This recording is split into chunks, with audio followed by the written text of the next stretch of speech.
Good afternoon, everyone. This is the Vermont House Committee on Commerce and Economic Development.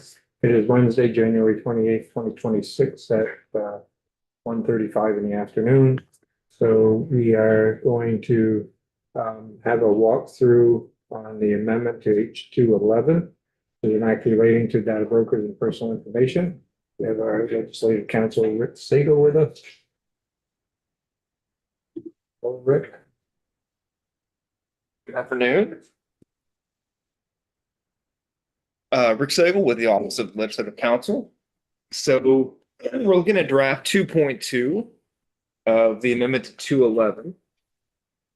And Mr. Chair, since we just did a walkthrough of the amendment, was it last week? I thought I'd go through the changes from the last amendment. Sounds good. Okay. Unless you want to take us through the whole thing. I don't necessarily. I see my time is not, but 30 minutes, Anna Grace? Is that roughly? Okay. So yeah, I have highlighted the areas that have changed since the last committee draft. Yeah, let's get to that first change. I should share my screen. Cool. I am hopped up on cold medicine, so that's why I may be a little bit out of it, but I apologize in advance if I had these huge brain meltdowns because, Okay, so section 2431 was actually not in the last amendment because it wasn't being amended. So currently in statute, this is prohibiting acquisition of certain brokered personal information. No changes to that specific part of the statute. What we've done here, we meaning this amendment, is kind of removing a portion that was 24. Get the exact number that it was before. There was a credentialing section towards the end of the bill. It was 2446C. It was on the last page of the last amendment. That exact language has been moved to 2431 because when I looked at it, I thought it made more sense in this section. So again, this applies to the acquisition of brokered personal information. The change is adding, there's a technical change, email, removing the hyphen, adding subsection B data brokers. So this would be just applicable to data brokers. So again, the language was in the last bill, just moving it. I will read it so we're all on the same page. A data broker shall maintain reasonable procedures designed to ensure that the brokered personal information it discloses is used for a legitimate and legal purpose. The procedures shall require that prospective users of the brokered personal information identify themselves, certify the purposes for which the information is sought, and certify that the information shall be used for no other purpose. A data broker shall make a reasonable effort to verify the identity of a new prospective user and the uses certified by the prospective user prior to furnishing the user brokered personal information. A data broker shall not furnish brokered personal information to any person if it has reasonable grounds for believing that the brokered personal information will not be used for a legitimate and legal purpose. Any questions about that? That language anywhere else in other jurisdictions, or is it new language? That I don't know. I can get back to you on that. And I'm assuming the courts know what legitimate purposes are.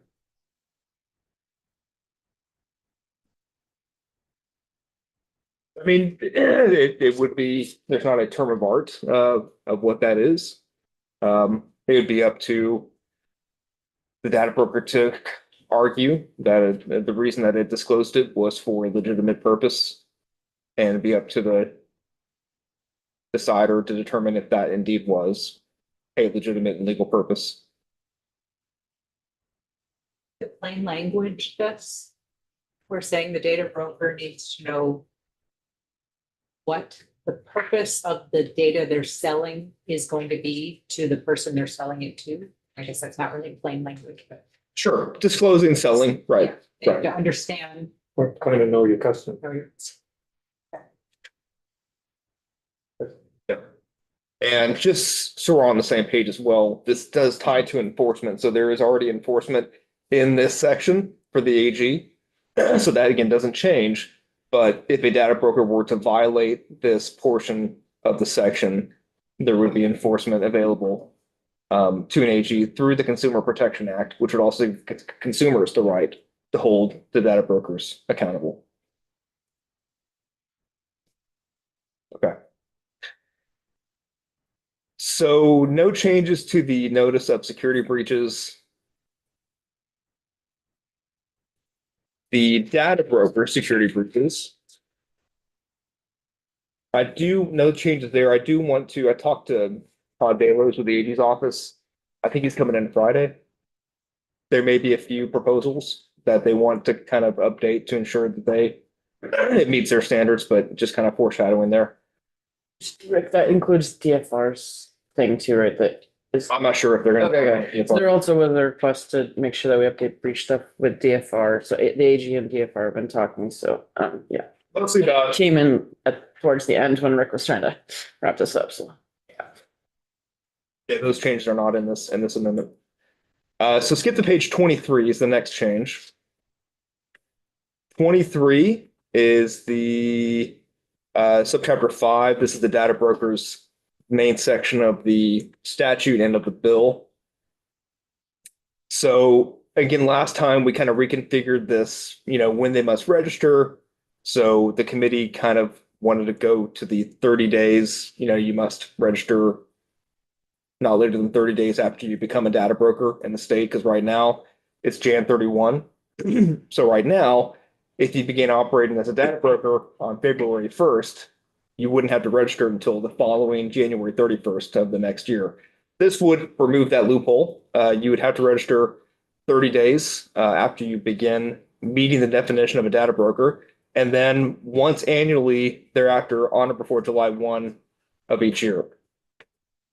Some of this is from the Secretary of State's office. They like some of this language. July 1 was their choice for fiscal year, I assume. The registration fee, $900 from $100 is the current statutory fee. Subdivision 3 is new. This was a proposal from the AG's office about a bond. The charitable solicitations section in the Consumer Protection Act requires a bond that if you actually conduct one of these charitable solicitation programs, you have to basically pay a bond of $20,000 to conduct this charitable solicitation. So the idea there is to kind of move that over to this data brokers part of the law, and that if you're a data broker, you would also have to maintain a bond of $20,000 that would cover any liability that may arise under the subchapter.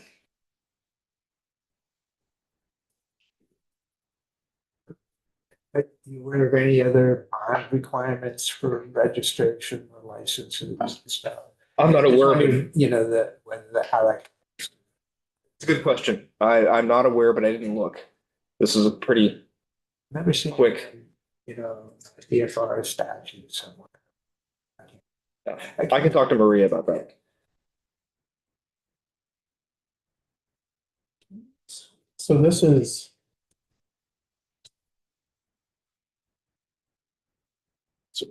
So this is a requirement for being a data broker for the $20 million bond? 20,000. Oh, 20,000, okay. Right. Sorry, I thought I heard 20 million and. I may have said 20 million. I'm like, I did not. that seems a little high. Yeah. I mean, and I'm not trying to give but okay, that makes me feel a little bit better. And that is the same amount from the charitable solicitation Okay, group. It is up to discussion if you want it, or if you want to increase it, decrease it. Maybe Rick on the fee. So the fee was basically the SOS was saying they felt comfortable with the range of like 750, 800, 900. It chose the upper end. California's and that's in absence of like the original one that we reviewed says that they could set the fee, but that's like not something the committee and anybody wanted to do. So to have a static fee, it was the upper end of their scale. Just to set in California, it's 6,600. So that's just like a starter base until we until eventually the mechanism piece gets into, being talked about, and studied. Again, we'll put that in, we'll leave it up to Ways and Means, what their thoughts are. Yeah. Do you think Ways and Means would chime in on a bond? Actually, a legitimate question. I don't know. They may chime in, but I don't think it's your purview. It wouldn't be the state revenue until it was actually acted upon, and then anyway, And give, out of my purview. does it become state revenue? They said only fees, not fines or anything else, and I would think the bond is more in the fine, not a fee. They may still have an opinion. I just kind of. It's an insurance product. Yeah. Insurance type product. Okay, the next change is on page 26. This is the registration portion, what the data broker must provide during the registration. So subdivision G, electronic copy of the data broker's bond, which is a new requirement. So they must upload the certificate to ensure that they got the bond. And their current privacy policy is something else. The Secretary of State wanted a copy of that. Subdivision I, a link to a page on the data broker's website that, pursuant to a subsection that I will talk about in a second, allows a consumer to request that a data broker delete the personal and brokered information of the consumer and inform consumers about the rights of the consumers to opt out of the collection of the consumer's personal brokered information. And all that information is the same as last time. Basically the parameters to opting out for data collection.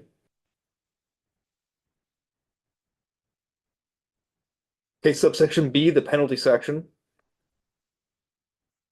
The fines have not been changed from the last amendment. It is still $200 a day if they don't register. If they provide incorrect information, or if they don't provide all the information and they are notified by the Secretary of State that they're missing it, and they still don't update it within 30 days, it's $1,000 per day. Again, this is the bond, right? The bond comes into play here. If they don't follow the registration instructions, that bond would be potentially taken by the state. No changes to the materially incorrect information. It's 25,000 per day. 1,000 per day if they don't correct it. Subsection C is new. This is the right to delete information. A consumer has the right to have the consumer's brokered personal information deleted by a data broker. A data broker shall maintain a link on his website where a consumer can request that the data broker delete the consumer's brokered personal information. A data broker may deny a consumer's request to delete the brokered personal information to the extent that the retention of the information is required by law or is required to comply with a civil, criminal, or regulatory inquiry, investigation, subpoena, summons by a federal, state, municipal, or other government authority. Or the brokered personal information is used by a consumer reporting agency to furnish a consumer report. Some of this was in the last amendment, but the section's new, so I highlight. While this section's new, it's like as you'll see later, the deletion mechanism itself like turns into a study. So that's why. So in the meantime, the Secretary of State and AG wanted to provide a way that there was like a middle step for people to do while they wait for the study in the mechanism. So that's why this is put out aside of that. Yeah. If you would there, that requirement for retention of the broker personal information required by law, et cetera, is that information then, not available to be distributed to anybody who asks, and it has to be reserved, but only for those legal purposes, or is it in limbo, or? So I think this may be addressed coming up, where how that information is treated. It must be kept separate from other data. That's what you're getting at. Yeah, that is what I'm getting at. So that is in here, but let's make sure. Wait, there's more. Right. So BI, the credit report, then 2I, necessary to investigate, establish, exercise, prepare for, or defend a legal claim, strictly necessary to fulfill a specific legal requirement on behalf of the business to which the data broker is bound by a written contract to fulfill that legal requirement, or used to prevent, detect, protect against, or respond to security incidents, identity theft, fraud, harassment, or to preserve the technical integrity or physical security of a system of systems, or investigate, report, or prosecute those responsible for any such action. So a company that taps into data broker, oh, no, go back. Okay, you want this one? Yep. So a company that taps into data brokers specifically to detect fraud. That they can keep, the data broker can keep the information. Is that what that means or no? What do you mean by taps into? Maybe just, So in business, companies tap into data brokers to prevent fraud, to do a myriad of different things. Legal businesses that are, good, reputable businesses. So I'm curious if that is an exemption for those type of transactions where you're pulling in data to prevent fraud. looks like exactly what it's meant to exclude, right? I mean, I think 3 would also potentially cover that. Again, tap into, I'm not quite sure if that's like a agreement or if it's just a temporary use of a service. But 4, I would maybe hear from someone in that industry if you want to make sure, but that to me would cover that type of use as exempt from this bill.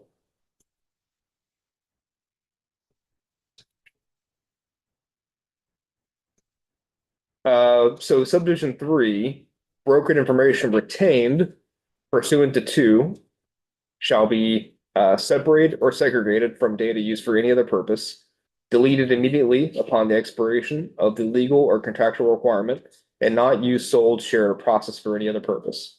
That would, Just what I want to. okay. So again, this is, as Rob previously said, this is new, but as you're going to see, the deletion mechanism has been removed from the bill. So this is kind of a middle ground. The state is not going to facilitate that necessarily directly, but the consumer would have the right to have that information deleted by the data broker. There is some facilitation, which I'll get to in a second, from the state. Back here it is. So subsection D, the Secretary of State shall create and maintain a publicly accessible page on its website that provides consumers with the following: a downloadable spreadsheet of data brokers that have registered with the state, along with the information a data broker provides during registration pursuant to subsection A. It's a lot of stuff, right? Especially if this bill were to pass as written, there are a lot of things that they're entering into that registration template. 2, a link to a page on each registered data broker's website that allows a consumer to delete the consumer's brokered personal information pursuant to C1, which we just talked about. An email or letter template intended for a consumer to use to send to a data broker who has not deleted the consumer's brokered personal information. And 4, any additional information about the rights consumers have pursuant to the subchapter. So they currently have a webpage, the Secretary of State, for data brokers, and you can pull up the list of data brokers that have registered.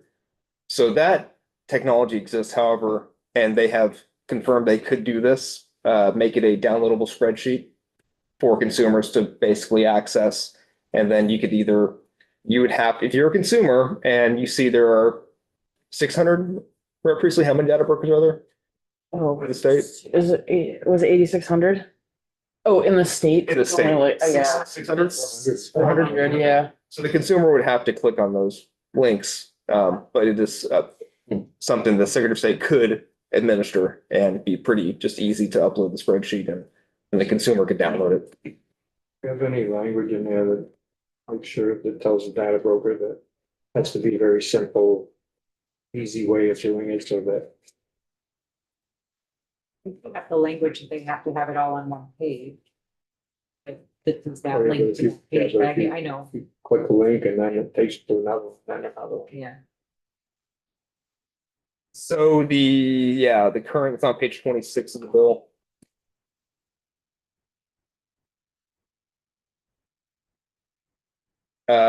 Allows the consumer to request that a data broker delete the information. So that's where you can like add in. If you want to be more prescriptive, it must be. How would you want to word that, right? Up to you all. How you word that section.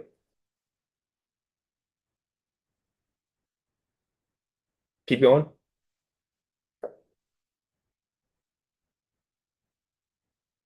All right, so we're done with the data broker portion of that section. So we removed the accessible deletion mechanism. That was a fairly large section. We removed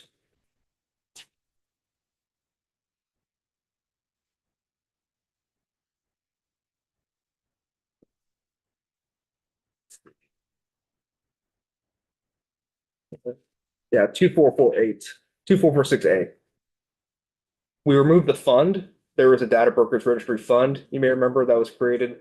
That fund was mostly going to fund the deletion mechanism. So what we have done here is basically take the verbiage that created the mechanism and turn it into a study. So the Secretary of State shall study the feasibility of bam, bam, bam. These were things in statute previously that were going to be in statute previously. And happy to read these again, but this is what was in the bill last time. It must provide all these features for consumers to access and then data brokers to access it, then actually delete the information. The new language is to, and this is the fund. So study the idea of utilizing a fund to hold monies received for these transactions and to disperse for the purpose of supporting and offsetting the costs of the accessible deletion mechanism. B is just a reporting that they would have a report, interim report in November of this year, final report in December 1, 2027. So, a little bit under 2 years, year and a half, once this passes, if it were to pass, for them to conduct the study on the feasibility of that. Is there anything in the language that tells the data broker notify the consumer if they can't delete their information, reasons for it? Because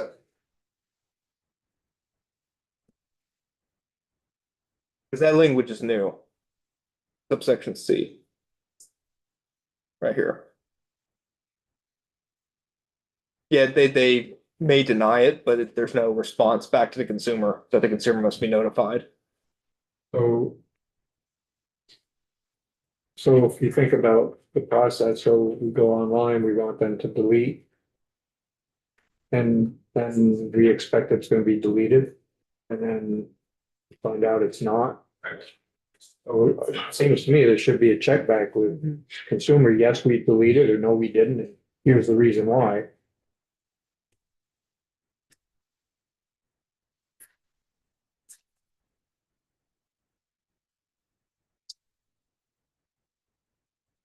Ideally, yes, you want to say yes, you did, but Right. if, It was deleted on date Very search. least, Is that how they you don't, hold they it? say, Well, different ways you could do it. I'd want to hear from the data brokers to see what they would, what if there is a common practice, what that common practice is. Is it a confirmation saying we received a request and we'll notify you when it's done?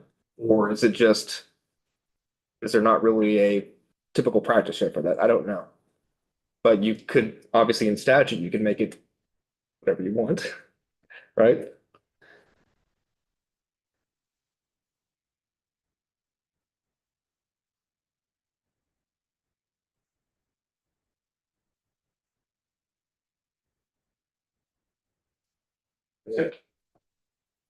let them finish. I know, Hey, you I guys- got three things in my head at There was, once. In D, just below that, there was I think we were talking about, but we didn't give you a whole lot of guidance to think about, how to make it simple for the consumer to indicate that they wanted something to delete it.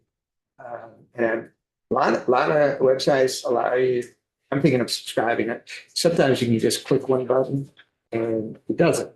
And other times, like, I think it's been noted, you've got to go through another step. I don't know whether it's feasible to, in that subdivision to talk about deleting in a single consumer action or which that thing. And I don't know whether I, but I think that gets that click saying you want to delete, and that indicates the consumer's. Well, but the state would facilitate that? Is that your? Well, it's in the context of this spreadsheet, right? Right. And you get to the line or whatever that is that particular company. Yeah. And the consumer says, I want to delete. I suppose it's button or something that the consumer Yeah. deletes. That gets complicated. Okay. Just technologically because of that. That's kind of what the deletion mechanism was gonna be. Yeah. That you deregister with the state, and so they ensure you are who you say you are. And then that gives Data Broker trust that this is Herb Olson Right. of Starksboro.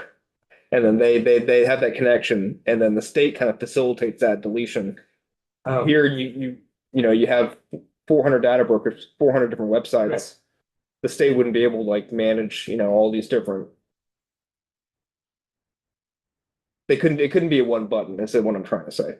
It would be 400 buttons, well, yeah, for each line, right? but in each line could. I'm gonna betray my ignorance here.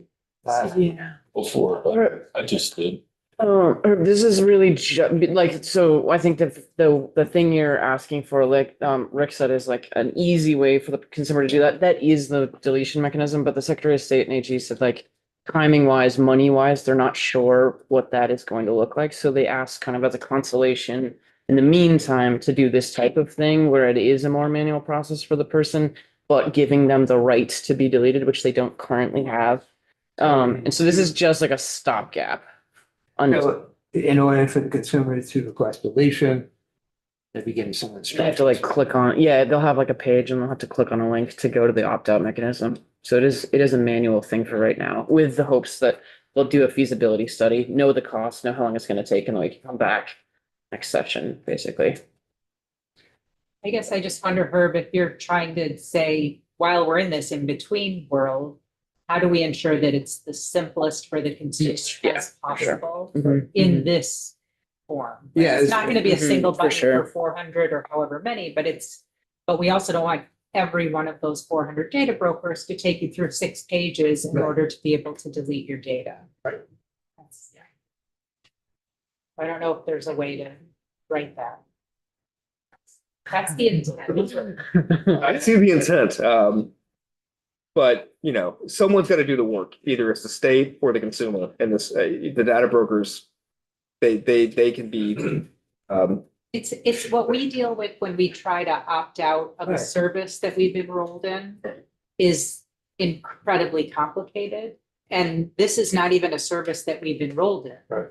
So we don't want it to be that, right? We don't want it to be, you know, call this number, they're not open right now, call back, or, you know, go to this page. Oh, no, go to that page, right? Well, think about the do not call registry, right? That's been somewhat successful. And that was the federal, right, thing that took a while, but eventually worked. So this is maybe the same idea, is that you have all these commercial entities that have your information. And it would take some collaboration to make it work. It's not, I think you're thinking about it very different. Okay. Because we're not saying an individual shouldn't have to go to all 400, right? That's, yes, that would be great, but we understand we're not there. But within every single time you go to one broker, right, and you say, delete my data, how many steps can that broker be allowed to put you through? Oh, I did not see that. Thank you for clarifying. Yeah. It's like, when you sign up for a service, it's Yeah. easy to do. Should be just as easy to get out of that service. And generally, it's not. You know, again, I don't know if it's practical, but in that line for that specific company, and there's a bunch of information about what they do, I guess. You know, if you had simply an email address to the company that the consumer could click on and say, you know, delete this. I don't know if it's feasible, but I think that's, company by company, but something that they could notify the data broker integration. So I think you can add language that, as the chair was saying, as easy as possible. So there's some language, I feel like we've used it before. Yeah. That's been proposed, not in this bill, in a different bill that would maybe get at the idea that it should be as simple for the consumer as possible. I can work on that. And we do have that language in the comprehensive bill, so it could, for the opting out language. Yeah. For data privacy? Mhm. Okay.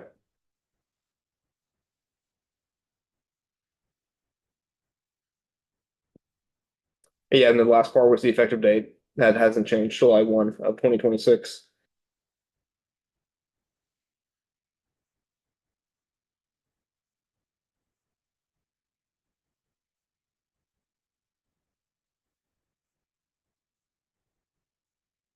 Questions for Rick?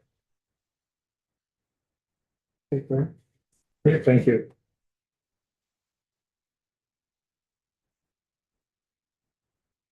Matt.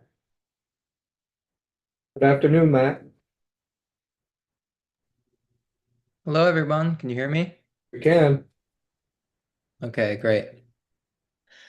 Chair Marcotte, members of the committee, thank you for inviting me to testify today. It's great to see some familiar faces, some new ones as well, and happy Data Privacy Day. This is a great way to celebrate. My name is Matt Schwartz. I'm a policy analyst with Consumer Reports based in Washington, D.C. We strongly support H211. Consumer Reports is an independent, nonprofit, and nonpartisan organization. We work with consumers to create a fair and just marketplace. We have 6 million members spread across every state in the US, including Vermont. For years, we've advocated at the federal and state levels for the passage of data privacy legislation that's as workable and protective as consumers as possible. Data privacy is a top concern for CR members. It's becoming even more so as more of the products that we review and we use in our lives become connected to the digital world. Before I discuss elements of the bill itself, I think it's important to understand why this legislation is so important to begin with, and why an organization like Consumer Reports cares so deeply about it. It really comes down to this. Data brokers are increasingly weaponizing people's personal data against them in ways that are impossible to anticipate and leave consumers very little recourse once they realize it. Data brokers are entities that aggregate extensive dossiers on virtually every single American that include thousands of data points, including extremely granular information about our behavior, as well as inferences about individuals based off of this existing information. This information is then sold and resold, often for marketing, but for a variety of other purposes as well, which erodes consumers' basic expectation of privacy in the process. I have 3 quick stories to illustrate the types of harms that really make this legislation so important to pass.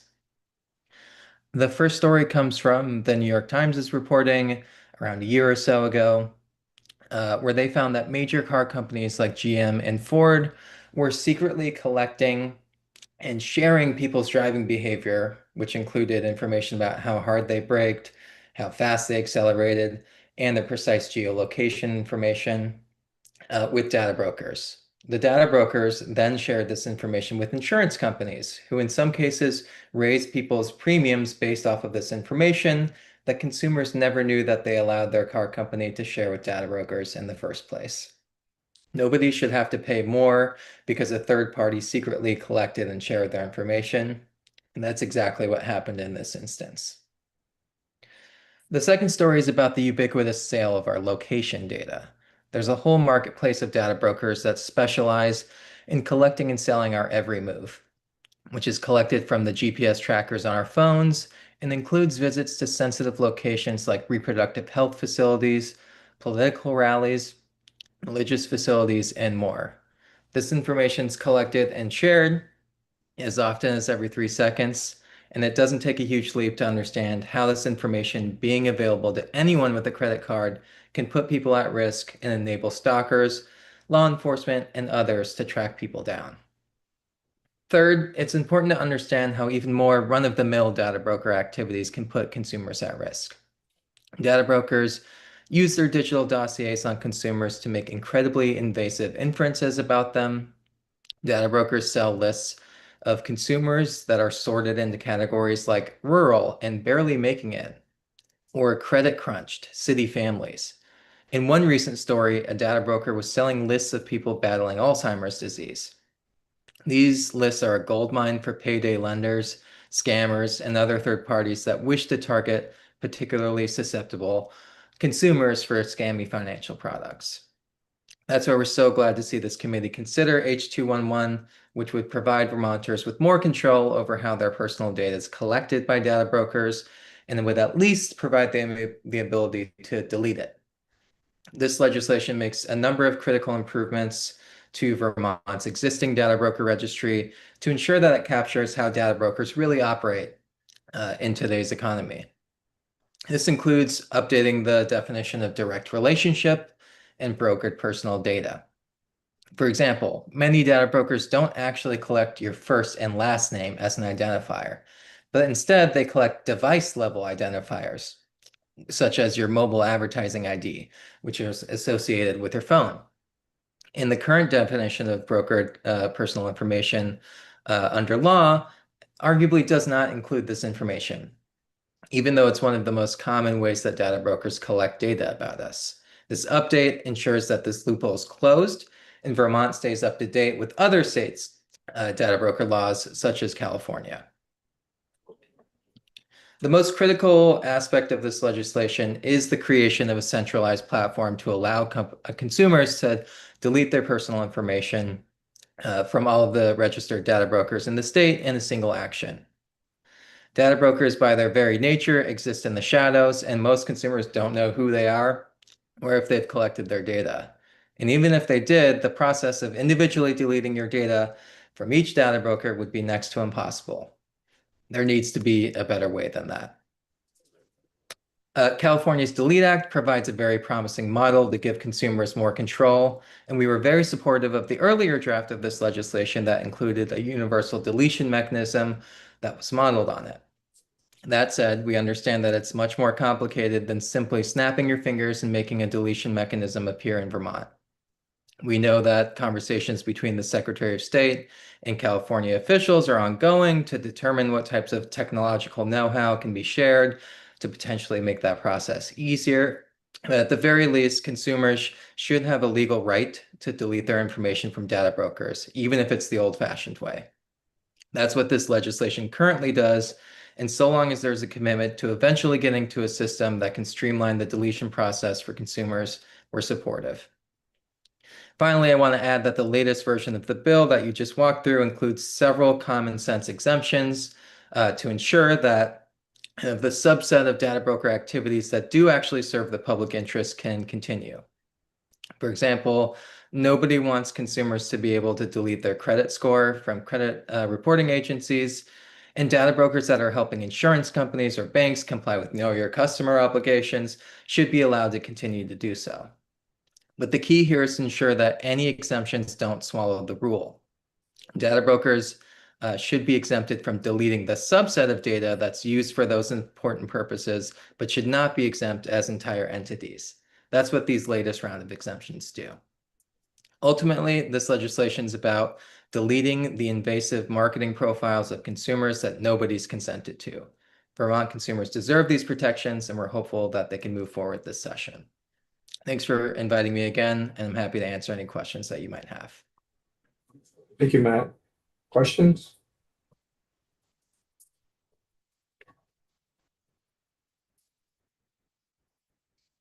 Okay. Thank you very much. No questions at this point.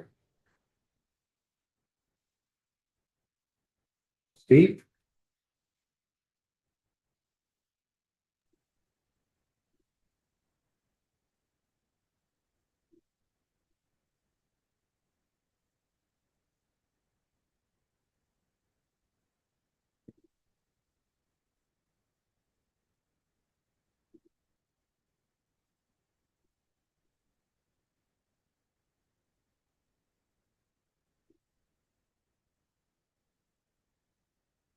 Hi, Steve. Hi, folks. Thanks for inviting me. I appreciate the opportunity to speak on this topic. I'm here representing a couple of decades of experience in the data broker industry at various different data brokers. I currently work for a company that builds software in support of nonprofits, and I welcome the opportunity to give you some unvarnished perspectives from somebody who's walked more than a few miles in data broker shoes over the years. I think I'll first say that I think it's great that Vermont is refreshing your data broker regulations and your laws. It's been many years since Vermont passed the first one, and the industry has changed a lot since then. There are a few things that I would really bring to your attention that I would encourage you to examine and really be as diligent about as you possibly could. And the first is to just think about that there's some data, in my opinion, that just don't need to be commercialized. They just don't need to be monetized. I built a lot of products over the years in the data industry that made tens and tens of millions of dollars for customers and my employers. And by and large, we didn't need some of the data that many brokers say that they do now. For example, we didn't need anybody's precise geolocation. We didn't need information about people under the age of 18. We didn't need data about people's race, religion, any of those things that are on, I would say, sort of a union set of lists that across different states they've identified as the category of sensitive personal data. Those just don't need to be monetized at all. I don't even believe that they should be collected, but let alone brokered. It's just not necessary for the industry to succeed. And if you have folks who are telling you otherwise, I would encourage you to reach out to me and we can have that conversation, because I know that it's not true, because I succeeded without them for the better part of 20 years. The other thing I would encourage you to consider as you're moving through this legislation is the nature of who qualifies as a data broker. And this is something of a broken record for me. And that is that there's what I call first party data brokers and third party data brokers. And the person who just spoke, I agree with a lot of what he says around the third party data broker industry. There are bad actors there. Without getting into specifics, you don't move through that industry for years and years without dealing with some people that are frankly a little unsavory. That's just the truth. However, there are also third-party brokers that are doing their best to stay above board, follow the rules, color inside the lines. And the truth is, data brokering is not going anywhere. We need to put constraints around it. We need to design limitations on how, as a civilization, we want people's data to be treated. But data is going to be bought and data is going to be sold. It's woven deeply into the fabric of commerce at this point, and it's not going away. So that's why I'm really encouraged that states like Vermont are taking another look at how those constraints are going to work. Those are the third-party data brokers, right? The people with whom the consumer doesn't have a direct relationship. And that's what most people think of when they think of data brokering, because that's how it's sort of been defined in the zeitgeist of social media and elsewhere. But I would wager to say, my paycheck against yours, that the majority of data that gets brokered in the economy happens with what I call first-party data brokers. And those are companies that through some way, shape, or fashion have secured some form of consent or permission from the consumer to sell various parts of their data. And for a long time now, decades, that the nature of that consent has served as sort of an all-access, hall pass to go ahead and broker that data. And I'm here to tell you that I think that needs to stop. That some things just should not be allowed to be consented to, right? If you go back to those sensitive personal data, that's one group where I'm sorry, there's no consent that says you should be able to sell the data of a 14-year-old child. It's just wrong. We all know it's wrong. So let's stop doing it. There are also first-party data brokers that then have what I call the affiliate, partner, and subsidiary networks, these vast networks where people are selling, buying, trading data about each other. And if you ever really want to understand exactly how distributed and vast that is, go ahead and in, say, someplace, for example, if you ever go to Europe with your phone, open up your phone, and rather than just accepting the cookies, go through and look at exactly how many organizations your data is going to go through. You will see literally thousands on any given spot. That's not unique to Europe. That is, in fact, definitely happening here as well. And all of that would operate under this banner of consent, would be those first-party data brokers. I don't believe it should matter. And that's why I'm excited when I heard about things like a legitimate purpose in your legislation. I think that should be the thing upon which your regulatory focus pivots, is what is the data being used to do? Forget about whether some 19-year-old said yes to something on their phone. That's just not good enough. It's just not. What should be good enough is society saying, hey, look, there's certain things you don't get to do with data and certain things you do. And I don't really care what somebody clicked on the website. I just don't. Because again, a lot of those things, the data industry doesn't need them to succeed. I didn't need them. And there's nothing special about me. So there are some things that I really encourage you to think through as you talk this issue out. And the first is, again, which data just are a hard pass? No. The answer is no. You don't get to monetize them in Vermont. There's a list of those that's easily accessible. My home state of Oregon has a pretty good list of sensitive personal data. You could use that as a proxy to begin with. And the other is, who counts as a broker? I strongly encourage you to expand that definition as much as you reasonably can to encompass as many businesses that are buying and selling data about people as you can. Because otherwise what's going to happen is the data brokering itself, you're going to squeeze the balloon from an economic standpoint. And what will happen is a lot of the third-party data brokers, they'll hyper-specialize, which is happening a little bit already. And then the first-party data brokers will take up the slack.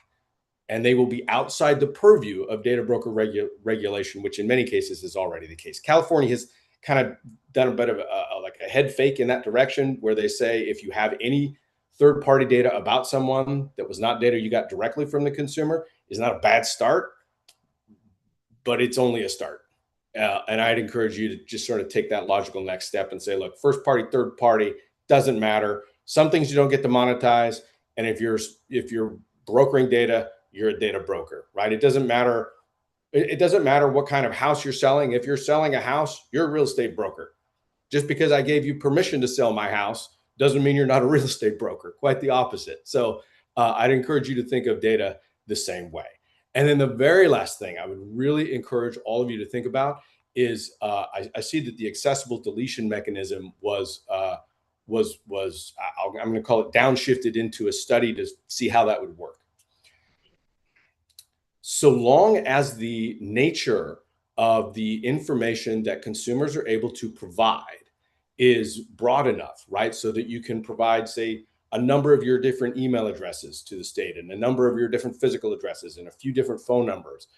As long as you've got a broad enough input data set, it is very achievable for data brokers to use that input and take someone out of the system. I know, because I was the guy who built those for systems. It is absolutely achievable. Now, what you can't do is say, only input one email address, because then you're going to get a lot of brokers saying, well, we can't find Steve at, steve@brokered.com. We don't have him, and they'll be telling you the truth.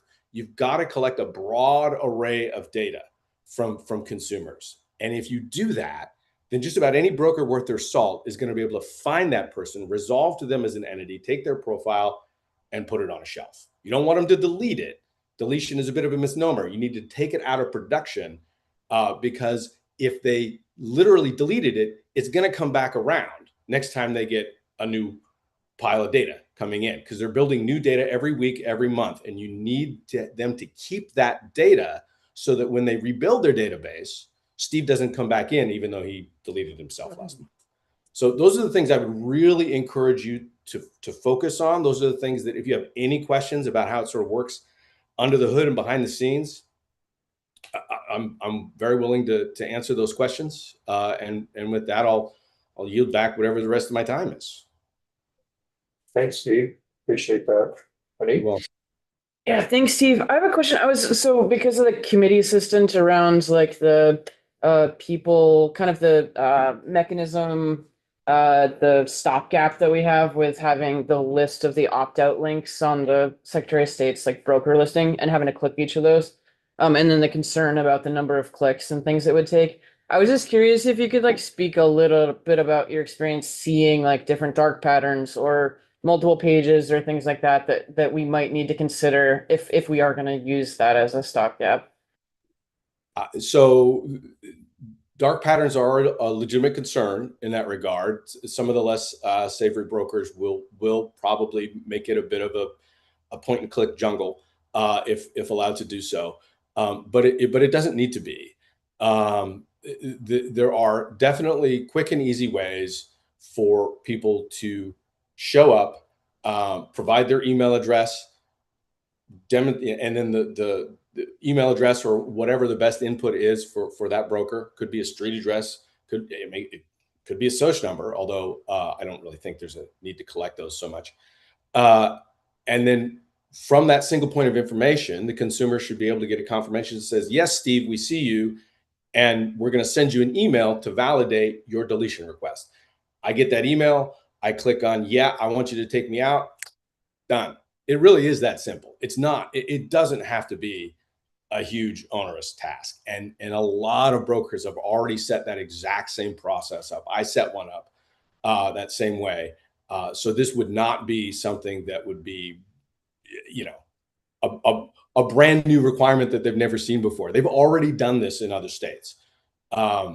So I think in that intervening period where you haven't set up your own deletion mechanism yet, telling brokers they have to, let someone put in their information and get an opt-out signal in, less than 3 clicks, for example, is a perfectly reasonable thing to ask. Steve, another question. Do you see anything like, especially with the exemptions section we had to add in it or in general?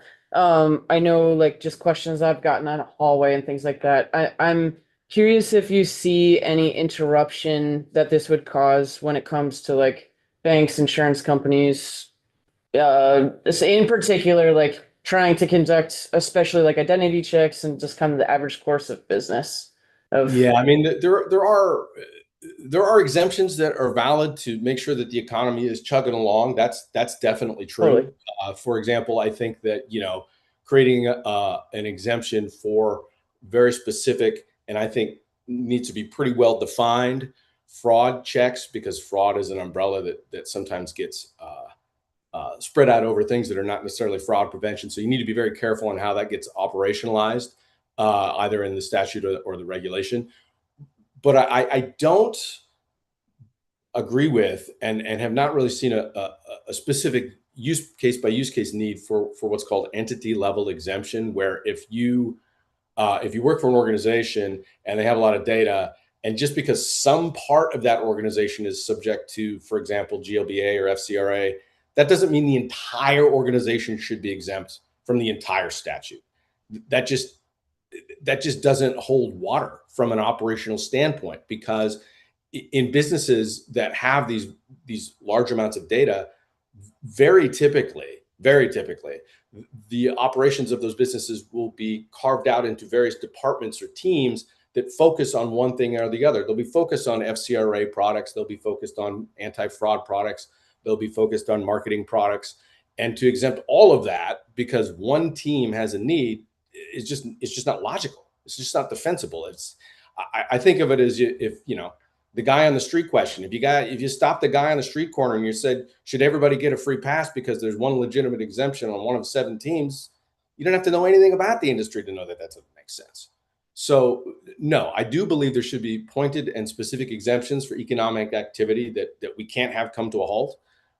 But that's not a good enough reason to just give an entire business a free pass in every way. That just doesn't hold water, and it's just not how data gets productized.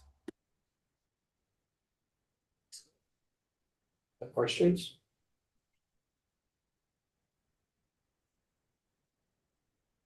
Great. Steve, thank you very much. You're welcome. John? Good afternoon. Good afternoon. Thank you for the opportunity to testify in support of H2N1. My name is John Davison. I am the Deputy Director and Director of Enforcement at the Electronic Privacy Information Center, or EPIC. EPIC is an independent nonprofit research organization in Washington, D.C. We were established in 1994 to protect privacy, freedom of expression, and democratic values in the information age. And we have long advocated for the adoption of robust privacy laws at both the state and the federal level. Like Matt, I want to wish everyone happy Data Privacy Day, which is observed annually on the 28th of January. I think it's appropriate that this hearing is occurring on the global celebration of data protection and the fundamental right to privacy, because what better way to honor the importance of privacy rights than by considering legislation to enshrine those rights into law. EPIC deeply appreciates the work that the committee has undertaken on H211. Vermont has long been a leader, of course, in reining in the out-of-control data broker industry. However, we do urge the committee to retain the accessible deletion mechanism from the previous draft of the bill, as it represents the next critical step in imposing accountability and enforceable limits on the companies that prey on some of our most sensitive personal information. There's really every reason to think that an accessible deletion mechanism that operates like a do not call list will be a broadly popular one. We actually just heard yesterday from California's California Privacy Protection Agency, CalPrivacy, that the analogous delete request and opt-out platform or drop mechanism has received 191,000 consumer signups in less than a month of existence. And that is really quite staggering, even for a state of California size, given that the data broker industry often operates in the shadows in a way that is unseen and unknown to many consumers. But brokers pose a threat to us all through the vast range and depth and scale of the personal data sets and products that they market. For example, data brokers facilitate stalking and harassment by selling addresses and location data, a trade which poses special risks to domestic abuse survivors who are seeking to avoid their abusers. And as a result of that, survivors may avoid seeking legal services that require personal information, thereby limiting access to necessary support. Data brokers compile and sell information such as immigration status and employment history that can be used to discriminate against immigrants, denying them jobs, housing, credit, and other opportunities. And at the same time, agencies like ICE and CBP purchase extensive personal data on immigrants from brokers for use in enforcement campaigns. As recently as last week, ICE issued an official request for information on how big data providers can, quote, directly support investigations activities. Data brokers also pose a well-documented threat to national security. In 2023, Duke University researchers found that data brokers sell sensitive data about active duty military members, veterans, and their families for as little as 12 cents per record. A 2024 investigation discovered that data brokers sold location data, which could be used to track the location of service members stationed at U.S. military bases around the world. And data brokers create a heightened risk of violence to public officials by selling data points like home addresses, names of close relatives, phone numbers, and location data. Last year, court documents showed that the gunman charged with assassinating Minnesota State Representative Melissa Hortman and her husband and shooting State Senator John Hoffman and his wife had first consulted online people search websites to find their home addresses. These are just a few examples of how a largely unregulated data broker industry can harm Vermonters. These examples reflect a broader truth.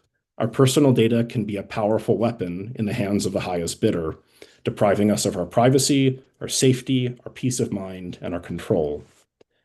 Establishing a centralized, accessible deletion mechanism would dramatically shift that balance in the favor of the public, giving Vermonters an easy one-stop way to restore control over a key part of the personal data trade. While EPIC continues to support the adoption of robust, comprehensive data protection legislation that would impose strong data minimization requirements and largely eliminate the need for opt-outs, establishing a central and accessible deletion mechanism would be a major step forward for privacy and data protection even on its own. I wanted to appear today here to convey our enthusiastic support of H211, but unfortunately the latest draft of the bill represents, in our view, a missed opportunity to adopt that accessible deletion mechanism and relies on a significantly weakened and more cumbersome broker-by-broker deletion system. Although the draft does establish a right to have information deleted, which is something we certainly support, it puts the onus back on the individual to manage deletion requests one by one, which can be exceptionally time-consuming, expensive, or both. We support H211 to the extent that it brings Vermonters one step closer to the accessible deletion mechanism that this bill originally contemplated and that some of their fellow citizens already enjoy. But again, we do urge you to restore that provision today and not miss this opportunity. Data brokers certainly aren't biding their time. I thank you again for the opportunity to testify, and I welcome any questions you may have. Thanks. Thank you, John. Any questions? Winnie? John, I was just wondering, and hopefully this is a fair question to ask you on the spot, but I was wondering, so are you open with things like the stalking and tracking service members and things like that? But I think like from the kind of like public tours and stuff I've been doing of trying to I was wondering if you can speak a little bit to like the kitchen table type of ways that data broker data is used, especially in like surveillance pricing and discriminatory pricing and things like that, where it's like it's used for things like insurance rates, or it's used for things like their grocery store prices, or stuff that I'm just wondering if you could talk a little bit about that economic impact to the individual person based on broker info.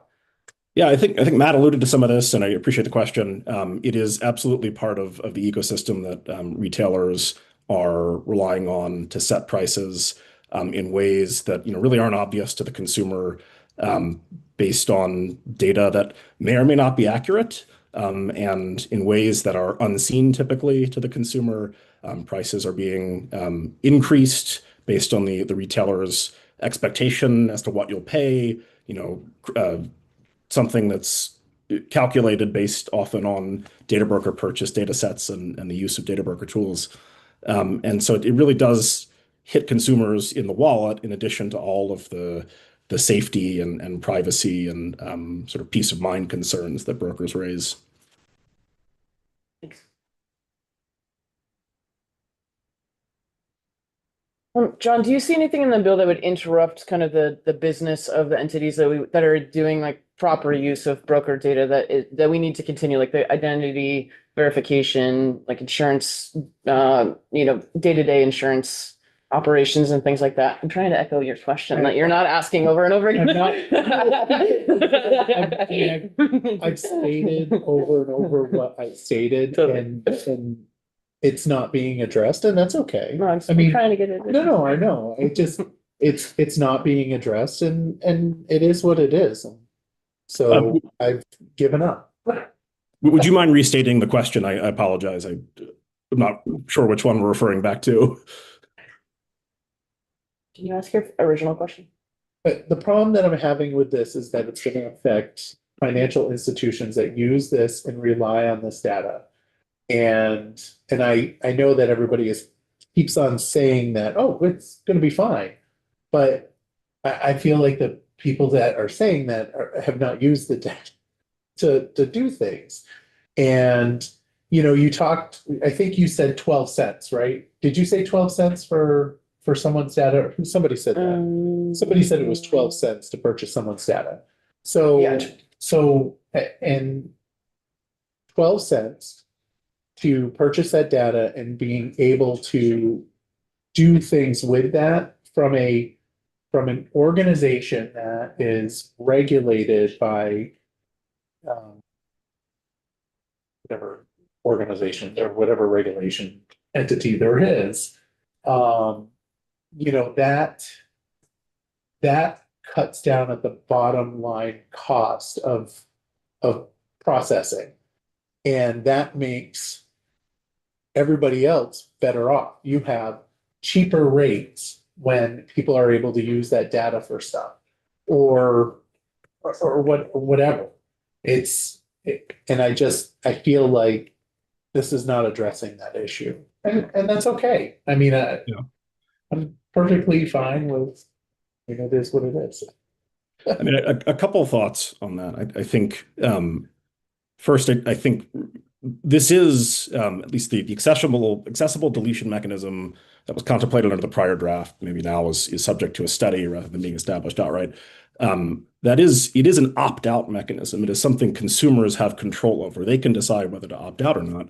And I think if companies are of the mind that this data is necessary to permit, to provide discounts to make it more affordable for consumers, I think that's a case they can make to consumers, and consumers can decide for themselves whether they want their data to be part of that ecosystem. This is not a hard stop on data brokerage. It is an opt-out mechanism that consumers can choose to use or not. But the issue at hand is that the data becomes untrustworthy.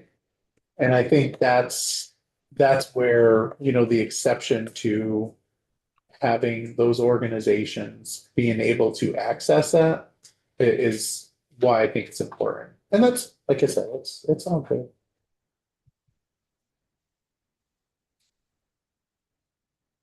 Sure. So do, Herb Olson, do other states, have exemptions for regulated industries or not? There are, In terms of the deletion fund? I believe, the California Delete Act has an exemption for data covered by the Fair Credit Reporting Act and the GLBA, and possibly a handful of other statutes, HIPAA. There are others. I can't recall them all off the top of my head, but this is something that exists, at least in principle, in other frameworks. Thank you.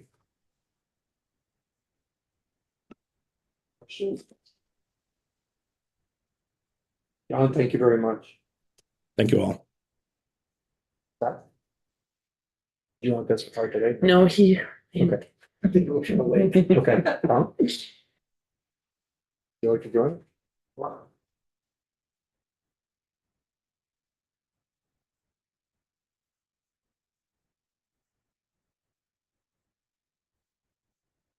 Good afternoon. No. I am Thomas Weiss, a resident of Montpelier and a civil engineer. And I do have a letter with some recommendations on your internet site. I'm not going to show it on the screen, but if you want to follow along that way, you can, or you can just listen to me, however you wish to. These comments are based on draft 1.2. I hadn't seen the new one, so there'll be some potential changes.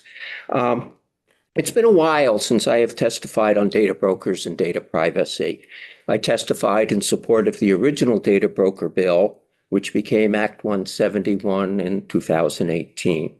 I see H211 as continuing that work and as advancing the ability of Vermonters to control the uses and distribution of their personal data, and as addressing some of the deficiencies that had not been addressed by the original Data Broker Act. One of my concerns then, and still is that data elements, as I call them, might be protected in one subchapter of Chapter 62 and not in another. I figure if a data element is worth protecting in one subchapter, it's worth protecting in all of them. The legislature has made significant strides in this regard over the years since the data broker bill was passed. H211 proposes succeeding the long list of data elements for brokered personal information with a description of the characteristics of brokered personal information. And thus, we don't have to keep adjusting the list as technology changes. And I think this will be a benefit. The first data broker I found dismaying, and it proved points made during some of the testimony on Act 171. There were so many data brokers that it would take an inordinate amount of time for me or any individual to keep track of them and figure out which allowed opt-outs and the conditions the data broker imposed in order to opt out. Then we heard this year that data brokers change identities so that even keeping track of them is difficult. We opt out from one data broker, it changes itself into another business, and we have to start over, I guess. So I appreciate the addition of the accessible deletion mechanism to make it easier to give consumers more control over the use of their data. And this is a change having been, as one of the previous witnesses said, I think he said, use the word downgraded to a study.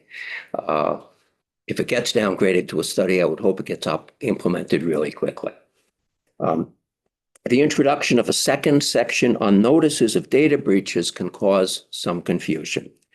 The original, section 2435, is for data collectors and covers personally identifiable information and login credentials.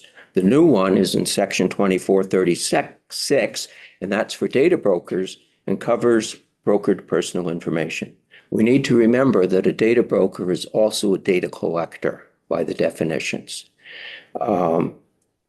When a data broker has a data breach that involves both personally identifiable information, data collectors, and brokered personal information, does the data broker have to follow both sets of notice requirements or just one? I believe that all the listed elements of personally identifiable information meet the new definition of brokered personal data. So my comments recommended a way to make it clear that all the elements of personally identifiable information also meet the proposed revision to the definition of brokered personal information. So a data broker need only follow the notice provisions for data broker security breach. The definition of a direct relationship has some potential ambiguities that I ask you to consider and resolve. I do make some recommendations. One example is the recordings of this committee that are posted on YouTube. The only way I can see them, I believe, is to go to the YouTube site. Does that mean that I have a direct relationship with YouTube, even though I have never posted anything on YouTube, even though I don't have a contract to use them? I think it should not, making any data that YouTube collects on me brokered personal information. One of my concerns with the original Data Broker Act and subsequent bills is that definitions are not uniform throughout Chapter 62. I noticed that there are some definitions in Subchapter 6 that are duplicated in H211's Subchapter 1. And I was busy doing other things in this building when Subchapter 6 was added, and I didn't catch it. So definitions in Subchapter 6 apply only to that subchapter, whereas the definitions in Subchapter 1 apply to all of Chapter 62. So I suggest that definitions that are in Subchapter 6 that are the same as proposed to be added to Subchapter 1 be deleted from Subchapter 6 and let them be covered in Subchapter 1. Also, there are some definitions in Subchapter 6 that define terms. One of them is affiliate. Somebody mentioned that earlier today, which that word is also used in other subchapters of Chapter 62. So I suggest moving them up to Subchapter 1 so that they do apply to every time that word is used within the bill or the statute, because I'm optimistic that you're going to pass this bill this year.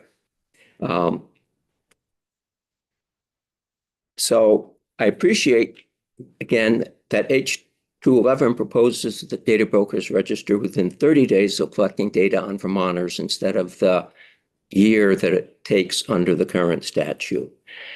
However, I think they ought to register before they start working with Vermonters' data.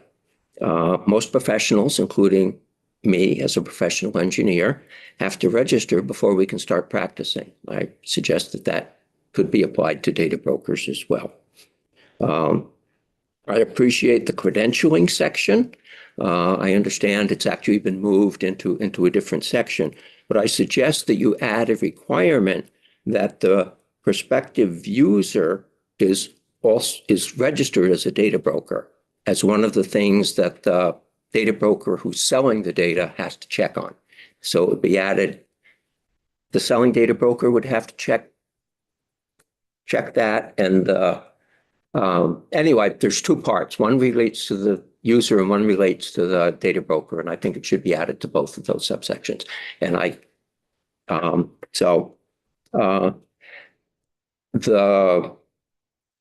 the right to delete has caught me by surprise, so I don't have any comments on it now, but I might have comments later after I've looked at it. And the last item, I have reviewed the amendments that I had proposed in 2018 when the original data broker bill was being created. Many have been addressed either in Act 171, in subsequent bills, and now in H211. Unfortunately, some of the more significant have not been addressed. the crime of data trafficking was not created. Some of the speakers before me referred to it in different ways. Data just shouldn't be brokered.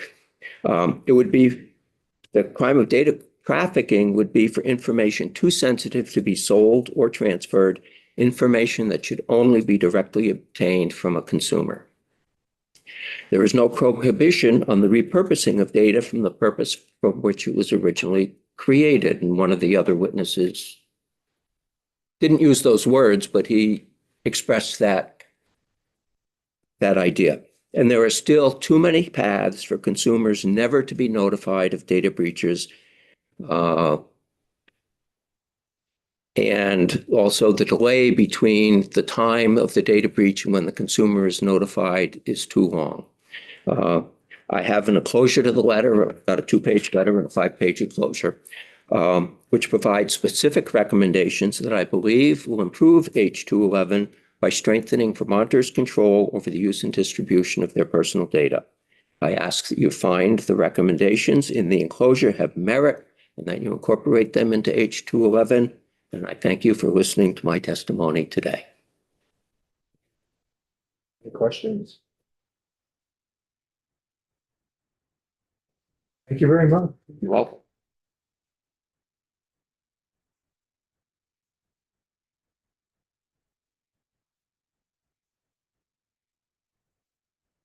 So why don't we take a few minutes, take a break, and be back here at 3 so we can hear from Laura.